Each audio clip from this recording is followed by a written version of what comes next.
എപ്പിസോഡിന്റെ തുടക്കത്തിൽ തന്നെ നമ്മളെ കാണിക്കുന്നത് ഒരു സീരിയലാണ്. ആ സീരിയലില് ആ നടി പറയാണ്, നീ എൻ്റെ അനുവാദമില്ലാതെ എൻ്റെ ശരീരത്തെ ടച്ച് ചെയ്തു, ഇത് എത്ര മോശപ്പെട്ട കാര്യമാണെന്നൊക്കെ ചോദിച്ചിട്ട് അവൾ ഭയങ്കരമായിട്ട് ദേഷ്യപ്പെടാണ്.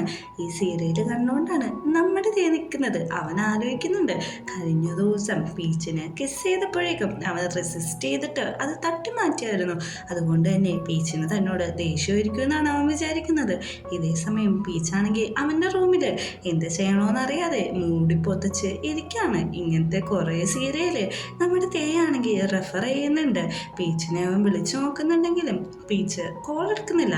അങ്ങനെ അവൻ അടുത്ത സീരിയൽ പ്ലേ ചെയ്യാണ്. അതിലാണെങ്കിൽ നടി ഒരു കപ്പ് വെള്ളം നടൻ്റെ മേത്തേക്ക് ഒഴിച്ചിട്ട് ഇതാണ് എൻ്റെ പ്രതിഷേധം എന്നുള്ള രീതിയിലൊക്കെ സംസാരിക്കുന്നുണ്ട്.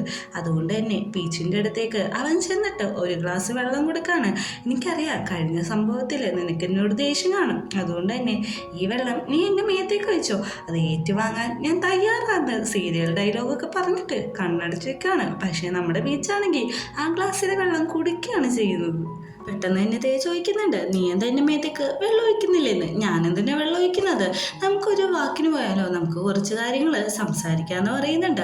അവിടുന്ന് സീൻ കട്ടായിട്ട് കാണിക്കുന്നത് റോമിൻ്റെ അടുത്താണ്. റോമിൻ്റെയൊക്കെ ബർത്ത്ഡേ ആണ് ഇന്ന്. അതുകൊണ്ട് തന്നെ അവർ പാരൻസ് ഇന്ന് ഇഷ്ടമുള്ളത് ചെയ്യാനായിട്ട് അലോ ചെയ്തിട്ടുണ്ട്. നമ്മൾ മൂക്കിനോട് പറയുന്നുണ്ട്, എനിക്ക് ആ ഹോട്ടലിൽ തന്നെ പോയാൽ മതിയിരുന്നു. പക്ഷെ മൂക്ക് അതൊന്നും സമ്മതിക്കുന്നില്ല. നിനക്ക് പറ്റുമെങ്കിൽ എന്നെ കൊണ്ടോ, അല്ലെങ്കിൽ ഞാൻ പൊക്കോളാന്ന് പറയുന്നുണ്ട്. ഓക്കെ അന്ന് ഞാൻ നിന്നെ കൊണ്ടുപോകാന്ന് പറഞ്ഞിട്ട് മൂക്കാണ് കീയെല്ലാം മേടിക്കുന്നുണ്ട്. ഇത് കാണുന്നതും റോമിന് നല്ല രീതിക്ക് സന്തോഷമാവുന്നുണ്ട്. അവിടുന്ന് നമ്മളെ കാണിക്കുന്നത് നമ്മുടെ പീച്ചും തേയും കൂടി ബീച്ച് സൈഡിലിരിക്കുകയാണ്. നീ എന്താ ഇവിടെ ഇരിക്കുന്നത്, നിന്റെ ഡ്രസ്സെല്ലാം മുഷിയിലെന്ന് വയ്ക്കുമ്പോഴേക്കും ഇതൊന്നും വാഷ് ചെയ്താൽ തീരാന്നുള്ളൂ, ഇതൊന്നും വലിയ പ്രശ്നമല്ല, നീ ഇവിടെ ഇരിക്കാൻ പറയുന്നുണ്ട്. നമ്മുടെ തേ ചോദിക്കുന്നുണ്ട്, കഴിഞ്ഞ ദിവസം നടന്ന കാര്യത്തെക്കുറിച്ച് ആലോചിക്കുമ്പോൾ നിനക്ക് എന്നോട് ദേഷ്യമുണ്ടോയെന്ന് ചോദിക്കുന്നുണ്ട്. എനിക്ക് അങ്ങനെ ദേഷ്യമൊന്നുമല്ല, പക്ഷേ എനിക്കതിനെക്കുറിച്ച് ആലോചിക്കാനായിട്ട് തോന്നുന്നില്ല എന്നാണ് പറയുന്നത്. നമ്മുടെ തേ ആലോചിക്കുന്നുണ്ട്. അവനാണെങ്കിൽ ചെറുപ്പത്തിൽ അവൻ്റെ ഒരു കാലം എന്ന് വെച്ചിട്ടുണ്ടെങ്കിൽ ബോഡി ഗാർഡ്സ് പറയുന്ന റൂൾസും കാര്യങ്ങളൊക്കെ അവൻ ഫോളോ ചെയ്യണം. അങ്ങനെ ഒരു സ്ട്രിക്റ്റ് ആയിട്ടുള്ള ഒരു കാലഘട്ടമായിരുന്നു അവൻ്റെ ചൈൽഡ്ഹുഡ്. അപ്പോൾ അവനൊരു പെൻഡൻ്റ് ഉണ്ടാക്കിയിട്ടുണ്ടായിരുന്നു. അതിൽ ടി ലവ് പി എന്നാണ് എഴുതിയിരിക്കുന്നത്. ഈ പി ആണ് ഈ പീച്ചെന്ന് നമുക്ക് വ്യക്തമായിട്ട് അവർ പറഞ്ഞു തരുന്നില്ല. പക്ഷെ പ്രസൻറ്റിൽ നമ്മുടെ പീച്ച പറയാണ്, ഞാനും തമ്മിലുള്ള ഡിഫറൻസ് ഞാൻ കാണിച്ചു തരാമെന്ന് പറഞ്ഞിട്ട് രണ്ട് സർക്കിൾ പോലത്തെ സാധനം അങ്ങോട്ടും ഇങ്ങോട്ടും വരച്ചേക്കാണ്. ഇതെങ്ങനെയാണ് കൂട്ടിമുട്ടാൻ പറ്റുകയെന്നാണ് ചോദിക്കുന്നത്. നമ്മൾ ബാക്കപ്പ് കാണിക്കുന്നുണ്ട്. പീച്ചാണെങ്കിൽ ഒറ്റയ്ക്ക് ഇരിക്കുമ്പോഴേക്കും എൻ്റെ അനിയത്തി വിളിക്കുന്നുണ്ട്. അനിയത്തി പറയുന്നുണ്ട്, നിൻ്റെ മനസ്സിലുള്ള കാര്യങ്ങൾ തുറന്നു വരാൻ. കാരണം ഓൾറെഡി ഈ വിവരങ്ങളെല്ലാം അനിയത്തിനോട് അവൻ പറഞ്ഞിട്ടുണ്ടായിരുന്നു. അത് കഴിഞ്ഞിട്ട് രണ്ടുപേരും കൂടി ബീച്ച് സൈഡിൽ എൻജോയ് ചെയ്യാണ്. അങ്ങനെ അവർ വരച്ചു വെച്ച ആ ഡിഫറൻസിൻ്റെ ആ ഒരു മണ്ണിലുള്ള ആ റൗണ്ട് തിരമാലകൾ വന്ന് അടിച്ചു പോവാണ്. ഇതിൻ്റെ അർത്ഥം അവർ തമ്മിലുള്ള ഡിഫറൻസ് ഒന്നും വലിയ സീനില്ല എന്നാണ് ഇൻഡയറക്റ്റ് ആയിട്ട് നമ്മളെ മനസ്സിലാക്കുന്നത്. അങ്ങനെ മൂക്കും നമ്മുടെ റൂമാണെങ്കിൽ വന്നേക്കുന്നത് ഇവരുള്ള സെം ഹോട്ടലിട്ടാണ്. ഇവിടുത്തെ ഏറ്റവും വ്യൂ ഉള്ള റൂം തരാൻ പറയുമ്പോൾ അവിടുത്തെ ഗേള് പറയുന്നുണ്ട്, അത് പറ്റത്തില്ല, അത് ഓൾറെഡി അവരുടെ ഫേവറേറ്റ് ആയിട്ടുള്ള ആൾക്ക് വേണ്ടി ബുക്ക് ചെയ്തെന്ന്, അതുകൊണ്ടാണ് മൂക്കെ നീ എന്നെ ഇങ്ങോട്ട് കൊണ്ടുവരാൻ സമ്മതിക്കാതെന്ന് ചോദിക്കുന്നുണ്ട്. പ്ലേ എല്ലാം കഴിഞ്ഞിട്ട് നമ്മുടെ തേയും പിച്ചും ആണെങ്കിൽ ഒരു സ്ഥലത്ത് വന്നിരിക്കുന്നുണ്ട്. ഇവരെ വർത്താനത്തിൻ്റെ ഒടുവിൽ അതൊരു കിസ്സിലേക്കാണ് പോകുന്നത്. നമ്മുടെ പീച്ചാണെങ്കിൽ അതിന് സമ്മതിക്കാതിരിക്കുന്നില്ല. അവനും കിസ് ചെയ്യാൻ വേണ്ടി ഇരിക്കുന്നുണ്ട്. പക്ഷെ അങ്ങനെ ഇരിക്കുമ്പോഴാണ് ഒരു ഫ്ലാഷ് ലൈറ്റ് അവരെ മുഖത്തേക്ക് വന്ന് വീഴുന്നത്. നോക്കുമ്പോഴേക്കും റോമാണ് ആ ഫോട്ടോ എടുക്കാൻ ശ്രമിക്കുന്നത്. സോറി, എൻ്റെ ടൈമിങ് കുറച്ച് പാളിപ്പോയി എന്ന് പറയുന്നുണ്ട്. അങ്ങനെ എല്ലാവരും കൂടി നിന്ന് വർത്താനം പറയാണ്. നീ തേൻ്റെ ബോയ് ഫ്രണ്ട് ആണോ എന്ന് ചോദിക്കുന്നുണ്ട്. അവൻ പെട്ടെന്ന് അല്ലാന്നാണ് പറയുന്നത്.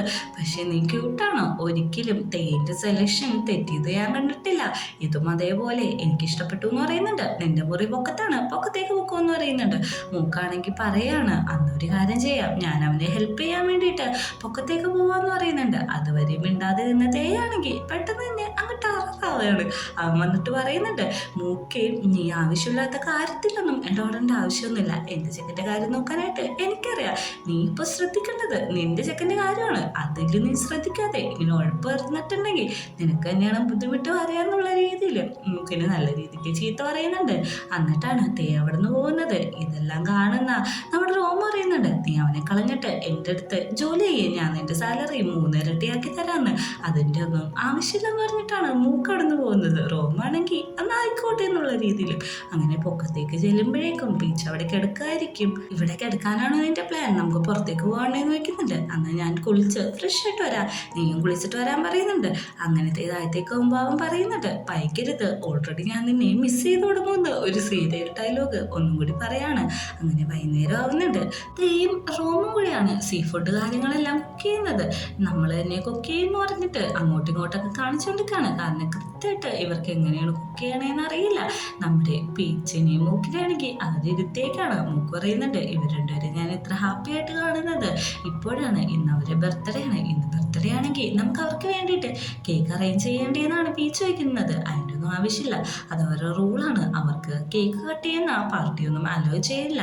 അതെന്താന്ന് വെച്ചിട്ടുണ്ടെങ്കിൽ ഇവര് ചെറുപ്പത്തിൽ കേക്ക് കട്ട് ചെയ്യാനായിട്ട് ഒരു സെറിമണിയൊക്കെ നടത്തിയായിരുന്നു.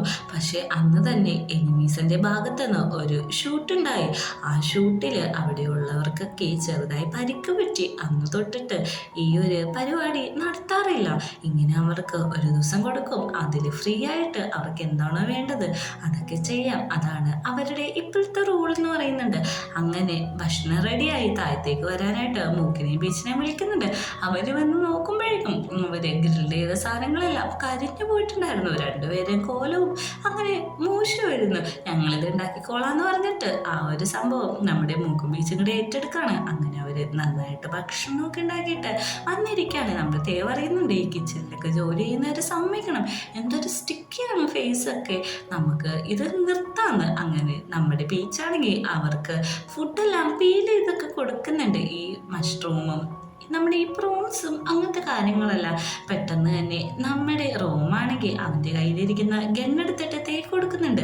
ഇത് നീ പിടിച്ചോ, എനിക്ക് വെക്കാൻ പറ്റത്തില്ല എന്ന്. പക്ഷേ ഈ ഗണ്ണ് കാണുമ്പോൾ നമ്മുടെ ബീച്ചിന് ഒരു പാനിക് അറ്റാക്ക് വരാണ്. നേരത്തെ നടന്ന കാര്യങ്ങളും ഇവൻ്റെ ചെറുപ്പത്തിൽ നടന്ന കാര്യങ്ങളെല്ലാം ആലോചിച്ചിട്ട് അവനെങ്ങനെ ബോധമില്ലാത്ത പോലെ ഇരിക്കുകയാണ്. ഈ സമയമാണ് അങ്ങോട്ട് റോം വിളിക്കുന്നത്.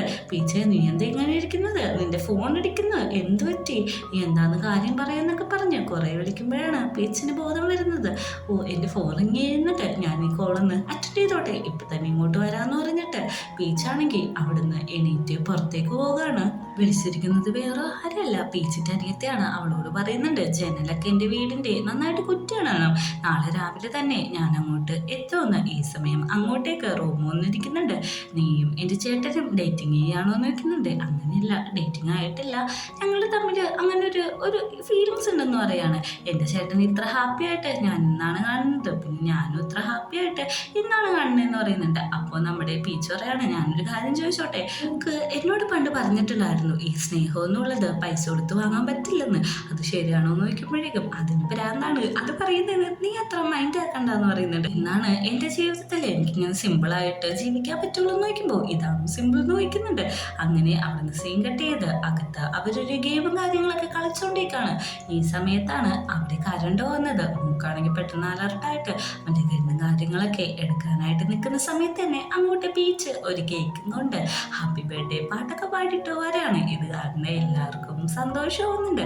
അങ്ങനെ നമ്മുടെ റോമിൻ്റെ കയ്യിൽ കേക്ക് കൊടുത്തിട്ട് പറയുന്നുണ്ട്, എന്തെങ്കിലും ഒരു കാര്യം വിഷ് ചെയ്യാൻ ഒരു കേക്കും അവൻ കൊടുക്കുന്നുണ്ട്. അങ്ങനെ എല്ലാവരും ഒരു ഹാപ്പി ആയിട്ട് ഇരിക്കുമ്പോൾ നമ്മുടെ ബീച്ച് പറയാണ്, ഞാൻ നിങ്ങളുടെ ഫോട്ടോസും കാര്യങ്ങളൊക്കെ എടുത്തു തരാമെന്ന്. അവൻ അതേപോലെ ഫോട്ടോസും കാര്യങ്ങളൊക്കെ എടുക്കുന്നുണ്ട്. പെട്ടെന്ന് തന്നെ അവൻ മൂക്കിനോട് പറയുന്നുണ്ട്, മൂക്കെ നീ വന്ന് നിൽക്ക്, നിങ്ങളുടെ ഫോട്ടോസ് ഞാൻ നന്നായിട്ട് എടുത്തു തരാമെന്ന്. അങ്ങനെ റൂമും മൂക്കും കൂടി അടുത്തടുത്ത് നിന്നിട്ട് കുറേ ഫോട്ടോസ് പീച്ചെടുക്കുന്നുണ്ട്. അങ്ങനെ നമ്മുടെ മൂക്ക് പറയുന്നുണ്ട്, ഇത് രണ്ടുപേരെയും ഇത്ര ഹാപ്പി ആയിട്ട് കാണുന്നത് ഞാൻ എന്നാണ്, നീ റൂൾസ് ബ്രേക്ക് ചെയ്തു, പക്ഷെ അതൊരു വലിയ ഹാപ്പിനെസ്സിനാണ് ഇടയായെന്ന്. അവരാണെങ്കിൽ ഈ സമയം കേക്കിന് വേണ്ടിയിട്ട് അങ്ങോട്ടും ഇങ്ങോട്ടും തല്ലുപിടിക്കൊണ്ടിരിക്കുകയാണ്. അവിടെ അന്ന് രാത്രി നന്നായിട്ട് ഡ്രിങ്ക്സ് എല്ലാം കുടിച്ച് പാട്ടൊക്കെ പാടി ഡാൻസ് കളിച്ച് നമ്മുടെ പിള്ളേർ ആഘോഷിക്കുന്നുണ്ട്. അങ്ങനെ ആഘോഷത്തിൻ്റെ ഒടുവിൽ എല്ലാവർക്കും ബോധം നഷ്ടമായി അവിടെ തന്നെ കിടന്ന് ഉറങ്ങിപ്പോവാണ്. പിറ്റേ ദിവസം രാവിലെ ആകുമ്പോഴേക്കും റോമാണെങ്കിൽ പറയുന്നുണ്ട്, അന്ന് ഞാൻ ചെക്കൗട്ട് ചെയ്യട്ടെ, കാണാം, എന്തായാലും നിന്നെ കാണണം, നിന്റെ ഒപ്പമുള്ള നിമിഷങ്ങൾ അടിപൊളിയായിരുന്നു എന്ന് പറഞ്ഞിട്ടാണ് പോകുന്നത്. നമ്മുടെ മൂക്കും അവൻ്റെ പുറകെ പോകുമ്പോഴേക്കും തേ വിളിച്ചിട്ട് പറയുന്നുണ്ട്, ഈ തോക്കും കൂടി കൊണ്ടുപോയിക്കോ, ഇതെനിക്ക് ആവശ്യമില്ല എന്ന് പറയുന്നുണ്ട്. ഇത് കാണുന്ന നമ്മുടെ വിച്ച് പറയുന്നുണ്ട്, നിനക്കിത് യൂസ്ഫുൾ ആണെങ്കിൽ നീ ഇത് വെച്ചോ, അത് കുഴപ്പമില്ല, ഞാൻ സാധാരണ ഒരു പെർഫ്യൂം ഓണറാണ്, അല്ലാതെ ഗുണ്ടൊന്നുമല്ല, പിന്നെ എനിക്ക് എന്തെങ്കിലും എന്തെങ്കിലും പറ്റിയിട്ടുണ്ടെങ്കിൽ എന്നെ രക്ഷിക്കാൻ നീ ഉണ്ടല്ലോ എന്ന് പറയുന്നുണ്ട്. നിന്റെ മസിൽസ് എന്നെക്കാട്ടും എന്ത് വലുതാന്ന് പറയുമ്പോഴേക്ക് ദയാണെങ്കിൽ അവരുടെ മസിൽസ് കാര്യങ്ങളൊക്കെ കാണിച്ചു കൊടുക്കാണ്. അങ്ങനെ അവര് തിരിച്ച് വീട്ടിന് മുമ്പിൽ എത്തിയിട്ടുണ്ട്. നമ്മുടെ തേക്കാണെങ്കിൽ നല്ല രീതിക്ക് മേലുവേദന കാര്യങ്ങളൊക്കെ എടുക്കുന്നുണ്ട്. നമുക്ക് ഫ്ലൈറ്റിന് വന്നാൽ പോരായിരുന്നോ, എന്തിനാ വണ്ടിക്ക് വന്നിരുന്ന് നമ്മുടെ പേച്ച് ചോദിക്കുമ്പോൾ ഞാൻ ഗൂഗിളിൽ സെർച്ച് ചെയ്തപ്പോൾ നമ്മൾ ഇഷ്ടപ്പെടുന്ന ആളുടെ അടുത്ത് കുറേ സമയം സ്പെൻഡ് ചെയ്ത ഒരു ഇൻറ്റിമസി ഉണ്ടാവും എന്ന് പറഞ്ഞാൽ അതെല്ലാം നിന്റെ വീട്ടിൽ ബാധ്യത ഉണ്ടോയെന്ന് ചോദിക്കുന്നുണ്ട്. ഇല്ല, അങ്ങനെയാണെങ്കിൽ ഞാൻ ഇപ്പം തന്നെ ഒന്ന് വെച്ചുതരാമെന്ന് പറയുന്നുണ്ട്. പക്ഷെ നിനക്ക് ഇവിടെ കുളിക്കാൻ പറ്റത്തില്ല, വീട്ടിൽ പോകാനാണ് ബീച്ച് പറയുന്നത്. പോകുന്ന വഴിക്ക് തേവ് അറിയുന്നുണ്ട്, നീ പെട്ടെന്ന് തന്നെ നാളെ വർക്കിന് വരുമല്ലോ, അപ്പം കാണാം, നന്നായിട്ട് ഉറങ്ങണോട്ടൊന്നും പറയുന്നുണ്ട്. സമയം നോക്കുമ്പോൾ 6 മണി ആയിട്ടുള്ളൂ, അത് കുഴപ്പമില്ല, നീ ഉറങ്ങിക്കോ, അങ്ങനെയാണെങ്കിൽ പെട്ടെന്ന് തന്നെ നേരം വിളക്കുമല്ലോ എന്നാണ് തേവ് പറയുന്നത്. അങ്ങനെ വീട്ടിലെത്തുമ്പോൾ അനിയത്തി അവനെ നോക്കി അവിടെ തന്നെ ഉണ്ടാവും. പറയൂ, ട്രിപ്പിന് പോയ വിശേഷമൊക്കെ എന്നോട് പറയാൻ പറയുന്നുണ്ട്. നിന്റെ ഗേൾ ഫ്രണ്ട് എന്തെടുക്കുന്നു ചോദിക്കുമ്പോഴേക്കും ഞാനൊരു കാര്യം പറയട്ടെ, എനിക്ക് ഗേൾ ഫ്രണ്ട് അല്ല ഉള്ളത്, ബോയ് ഫ്രണ്ടാണ്. നിനക്ക് അതിൽ എന്തെങ്കിലും പ്രശ്നമുണ്ടോ എന്ന് ചോദിക്കുന്നുണ്ട്. ആദ്യം അവൾക്കൊരു വിഷമമൊന്നെങ്കിലും അത് കുഴപ്പത്തില്ല, നിന്റെ ഫീലിംഗ് എന്താണോ അത് ഞാൻ അക്സെപ്റ്റ് ചെയ്യാനായിട്ട് റെഡിയാണ്, ഇതിലൊന്നും വലിയ വിഷയമില്ല എന്ന് പറഞ്ഞിട്ട് അവനെ സമാധാനിപ്പിക്കുന്നുണ്ട്. അങ്ങനെ വീട്ടിലെത്തിയ നമ്മുടെ റോമാണെങ്കിൽ തിരിച്ച് അവൻ്റെ നാട്ടിലേക്ക് പോകാൻ പോവാണ്. നമ്മുടെ റോമ് വണ്ടി കയറിയിരിക്കെ എൻ്റെ ഓർഡറാണ്, അത് മാത്രമല്ല ഞാൻ നിന്നെ ലവ് ചെയ്യാൻ തുടങ്ങിയിട്ടുണ്ടെങ്കിൽ നിനക്ക് അതിൽ നിന്ന് രക്ഷപ്പെടാൻ പറ്റില്ലെന്ന്. റോമ് തിരിച്ചു പോകുമ്പോൾ അവൻ്റെ പോക്കറ്റിൽ നിന്ന് ഒരു ചെയിൻ കിട്ടുന്നുണ്ട്. ഇവരടുത്ത് ക്ലോസ് ആയിട്ട് നിൽക്കുന്ന സമയത്ത് മൂക്ക് അവൻ്റെ പോക്കറ്റിൽ ഇട്ട് കൊടുത്ത ഒരു ചെയിനാണ്.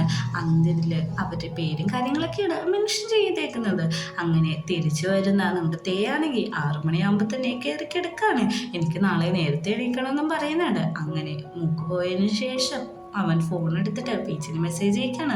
ഗുഡ് നൈറ്റ്, ഉറക്കത്തിലും നീ എന്നെ തന്നെ സ്വപ്നം കാണുമെന്നുള്ള ഒരു സീരിയൽ ഡയലോഗാണ് അവൻ അയക്കുന്നത്. പീച്ചിന് വേണ്ടിയിട്ട് മനോഹരമായ ഒരു പൊക്കറ്റൊക്കെ ആയിട്ടാണ് അന്ന് ദിവസം രാവിലെ എത്തുന്നത്.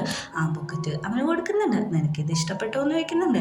എനിക്കിത് ഒത്തിരി ഇഷ്ടപ്പെട്ടു എന്ന് പറഞ്ഞിട്ട് പീച്ചാണെങ്കിൽ അതുകൊണ്ട് കാറി വെച്ചിട്ട് കുറച്ച് ഡ്രൈ ഫിഷിൻ്റെ പാക്കറ്റായിട്ട് തന്നെയാണ്. പക്ഷെ അത് തേക്കല്ല കൊടുക്കുന്നത്, നേരെ മറിച്ച് മൂക്കിനാണ് കൊടുക്കുന്നത്. മൂക്കി ഞാനിത് നിനക്ക് വേണ്ടിയിട്ട് മേടിച്ചാണ് ടൂർ പോയപ്പോൾ, നീ ഇത് കഴിക്കണം, ഫുള്ള് കഴിക്കണമെന്ന് പറഞ്ഞിട്ടാണ് പോകുന്നത്. ഇത് കാണുന്ന തേക്ക് ഒത്തിരി ദേഷ്യം വരുന്നുണ്ട്. അവനാണെങ്കിൽ ദേഷ്യപ്പെട്ടു പോകുന്നത് മൂക്കിന് മനസ്സിലായിട്ടുണ്ട്. പീച്ച് അവിടെ ചെന്നിട്ട് അവൻ്റെ കൊളീഗ്സിനും എല്ലാവർക്കും അവൻ ആ ടൂറിന് പോയപ്പോൾ മേടിച്ച ഗിഫ്റ്റ് കാര്യങ്ങളൊക്കെ കൊടുക്കുന്നുണ്ട്. അങ്ങനെ നമ്മുടെ തേയാണെങ്കിൽ ദേഷ്യപ്പെട്ടിരിക്കുകയാണ്. നമ്മുടെ മൂക്ക് അറിയുന്നുണ്ട്, നിനക്ക് അത് കഴിക്കാൻ പറ്റില്ലല്ലോ, പിന്നെ നിനക്ക് വേണമെന്നുണ്ടെങ്കിൽ നമ്മുടെ പീച്ചിനോട് ചോദിച്ചാൽ പോരെയെന്ന്. എൻ്റെ മൂക്കെ, നീ കുറേ നേരം ഇങ്ങനെ സംസാരിക്കുന്നു, അധികമായിട്ടാണ് നീ സംസാരിക്കുന്നത്, നിൻ്റെ മൗത്ത് നീ ഒന്ന് ശ്രദ്ധിച്ചേക്കാനായിട്ട്. താഴത്താണെങ്കിൽ ആ പുതിയ ഫോട്ടോഗ്രാഫർ പയ്യൻ ബീച്ചിൻ്റെ അടുത്ത് വന്നിട്ട് സംസാരിക്കുകയാണ്. അവനോട് പറയുന്നുണ്ട്, സോറി, പണ്ട് ഇവിടെ ആയിട്ട് നടന്ന കാര്യങ്ങളൊന്നും എനിക്കറിയില്ലായിരുന്നു, അങ്ങനെയാണെങ്കിൽ ഞാൻ ഇങ്ങോട്ട് വരില്ലായിരുന്നു എന്ന്. അതൊന്നും കുഴപ്പമില്ല, അതൊന്നും നിൻ്റെ തെറ്റല്ലല്ലോ. അതല്ല, എനിക്ക് നീ നന്നായിട്ട് റെഫർ ചെയ്ത് തന്നെ എൻ്റെ പിക്ചറൊന്നും കൊള്ളില്ല എന്നാണ് പറയുന്നത്. അത് കുഴപ്പമില്ല, ഞാൻ സഹായിക്കാമെന്ന് പറയുന്നുണ്ട്. അങ്ങനെ ഇവർ സംസാരിച്ചിരിക്കുമ്പോഴാണ് ഇങ്ങോട്ടേക്ക് റാം വരുന്നത്. റാം വന്നിട്ട് ഇവനോട് ക്ലോസ് ആയിട്ട് പെരുമാറുന്നതൊന്നും ട്രെൻഡിനെ ഇഷ്ടപ്പെടുന്നില്ല. ഈ ചെക്കൻ്റെ പേര് ട്രെൻഡ് എന്നാണ്. എന്തിനും ഒന്ന് റാനാണെങ്കിൽ ടീസ് ചെയ്യുന്നുണ്ട്. ഇവരിങ്ങനെ സംസാരിച്ചുകൊണ്ടിരിക്കുന്നതെല്ലാം പൊക്കത്തിൽ നിന്ന് മറ്റാരാണ് നോക്കിക്കാണുക, നമ്മുടെ തേ തന്നെയാണ്. ഇത് കണ്ടിട്ട് നമ്മുടെ ചെക്കിന് നല്ല രീതിക്ക് കലികളൊക്കെയാണ്, നല്ല ടെററായിട്ട് എന്തൊരു ഷെയിംലെസ് ആണ് ഇവർ കാണിക്കുന്നതെന്നൊക്കെ പറഞ്ഞിരിക്കുമ്പോഴാണ് നമ്മുടെ ബീച്ചിൻ്റെ അടുത്തുനിന്ന് മെസ്സേജ് വരുന്നത്. ഞാൻ ചായ കുടിക്കാൻ പോവാണ്, ചായ എന്തെങ്കിലും വേണമെന്ന്. ആ മെസ്സേജ് കാണുന്നതും ആളുടെ മുഖം അങ്ങ് മാറാണ്. അപ്പോഴേക്കും നമ്മുടെ ബീച്ച് കോഫി മേടിക്കാൻ പോകുമ്പോൾ അവൻ്റെ എക്സ് അവന് ഫോളോ ചെയ്തേക്കാണ്. എന്തിനാ നീ എന്നെ വിളിച്ച് മിസ് ചെയ്തിട്ടാണോ എന്ന് ചോദിക്കുന്നുണ്ട്. ശരിക്കും മിസ് ചെയ്തു, പിന്നെ വേറെ ഒന്നുണ്ട്, എൻ്റെ ബ്രദറിന് ഒരു ഫോട്ടോഷൂട്ട് വേണം, നിന്നെ റീച്ച് ചെയ്യാൻ പറ്റുന്നില്ല, അതുകൊണ്ടാണ് ഞാൻ നിന്നെ കോൺടാക്ട് ചെയ്തത്. അത് കുഴപ്പമില്ല, നമുക്ക് ചെയ്യാമെന്ന് അവൻ പറയുന്നുണ്ട്. അങ്ങനെ കോഫി മേടിച്ച് അവൻ തിരിച്ചു വന്നിട്ട് നമ്മുടെ തേക്കൊരു കോഫി കൊടുക്കാണ്. എന്തൊരു മധുരമാണ് ഈ കോഫിക്ക് എന്ന് പറയുന്നുണ്ട്. അതിന് ഞാൻ ഷുഗർലെസ് ആണല്ലോ മേടിച്ചതെന്ന് പറയുമ്പോൾ അതെന്താ കാരണം എന്ന് വെച്ചാൽ നീ കോഫി എനിക്ക് കൊണ്ടുവന്ന് തന്നുകൊണ്ടാന്ന് പറയുന്നുണ്ട്. വൈകുന്നേരം എന്താ പരിപാടി എന്ന് ചോദിക്കുമ്പോൾ പ്രത്യേകിച്ച് പരിപാടിയല്ല, ഫോട്ടോസൊക്കെ ഒന്ന് കോപ്പി ചെയ്തെടുക്കണമെന്ന് പറയുന്നുണ്ട്. ഞാനും അങ്ങോട്ട് വരാമെന്ന് പറയുന്നുണ്ട്. പെട്ടെന്നാണ് മൂക്ക് അങ്ങോട്ട് വന്നിട്ട് ഒരു അർജൻറ്റായിട്ടുള്ള മീറ്റിംഗ് ഉണ്ട്, ഇപ്പം തന്നെ പോകണമെന്ന് പറയുന്നുണ്ട്. നമ്മുടെ ബീച്ചാണെങ്കിൽ ലൊക്കേഷൻ സെൻഡ് ചെയ്യാന്ന് പറഞ്ഞിട്ട് അവിടുന്ന് പോകുന്നുണ്ട്. അങ്ങനെ അവർ ആ ഡാർക്ക് റൂമിട്ട് പോകുന്നുണ്ട്. അന്ന് അവർ ടൂർ പോയപ്പോൾ എടുത്ത എല്ലാ ഫോട്ടോസും അവനവിടെ നിന്ന് കോപ്പി ചെയ്തെടുത്തോണ്ടിരിക്കുകയാണ്. ഈ റൂമിലേക്കാണ് തേ വരുന്നത്. തേനെ കണ്ടപാട് ചോദിക്കുന്നുണ്ട്, നിനക്ക് ഇവിടെ ഇഷ്ടപ്പെടുമെന്ന് എനിക്ക് തോന്നുന്നില്ലെന്ന്. അത് കുഴപ്പമില്ല എന്ന് പറഞ്ഞ് അങ്ങനെ അവർ സംസാരിച്ചൊക്കെ നിൽക്കണേ റോഡേവില്ലേ അവരവിടെ വെച്ച് കിസ് ചെയ്യാണ്. ബീച്ചാണെങ്കിൽ അത് ജസ്റ്റ് ഒന്നും ചെയ്യുന്നില്ല. അങ്ങനെ ആ റൂം പീച്ചിൻ്റെ റൂമായിട്ട് അവിടുത്തെ സെക്യൂരിറ്റിക്കാർ അത് അങ്ങ് പ്രഖ്യാപിച്ചേക്കാണ്. നമ്മുടെ ബാക്കപ്പ് സീൻ കാണിക്കുന്നുണ്ട്. നമ്മുടെ ദയാണെങ്കിൽ കുറേ ഉണക്കമീനും കാര്യങ്ങളൊക്കെ മേടിച്ചിട്ട് അത് തിന്നാൻ ട്രൈ ചെയ്തുകൊണ്ടിരിക്കണം. മൂക്ക് കൂടെ തന്നെ ഉണ്ട്. അത് കഴിച്ചിട്ടാണെങ്കിൽ അവൻ കിടന്ന് ഒച്ച എടുത്ത് കരയാണ്. ഈ ഒരു സീനും കൂടി കാണിച്ചിട്ടാണ് എപ്പിസോഡ് അവസാനിക്കുന്നത്.